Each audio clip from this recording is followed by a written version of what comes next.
Nelimen Harlongki Teron lapen neli West Karbi Anglong Hamren pen. Yeah.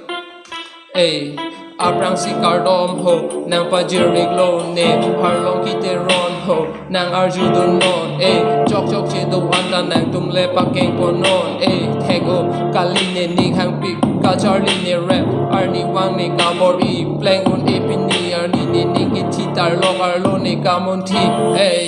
saying with a power playing with Jimo arni sike mang sign I'm playing with the guiding people in and G saying with a power playing with Jimo arni sike mang sign I'm playing with the guiding people in and G karbi karbaga suili check wrong team ne tumo wiki me mon duk mon sang ni chi bi be ne ning hang he mon ta me che khang on ne long away atira here away ne say aluna away ar ju long le tang kama ha ne long away chu ke dam tang jir pi jir po nang khan te gang alam son ke chok chi lang ke ka li lang rapper nang son ke chok chi lang che ke lang nang ke thek the lang ka li ka lang ka he loi ta hip hop along a dim away nang phana ho ka lang bo lang dun ki sum ko wan lo ne dak bir the jir pi jir po away a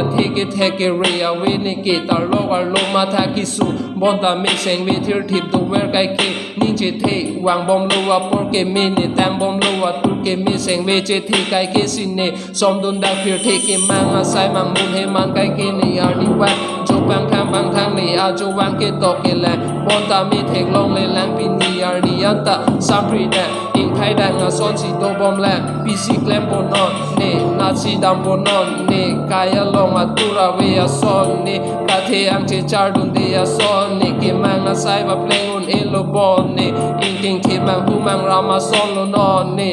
tar lo ar lo ja kong a we lo non yo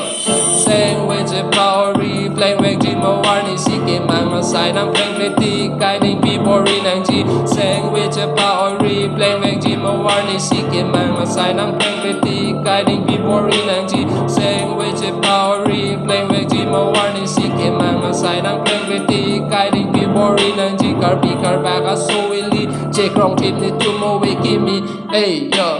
check wrong tip ne tumo wiki me. Thank you.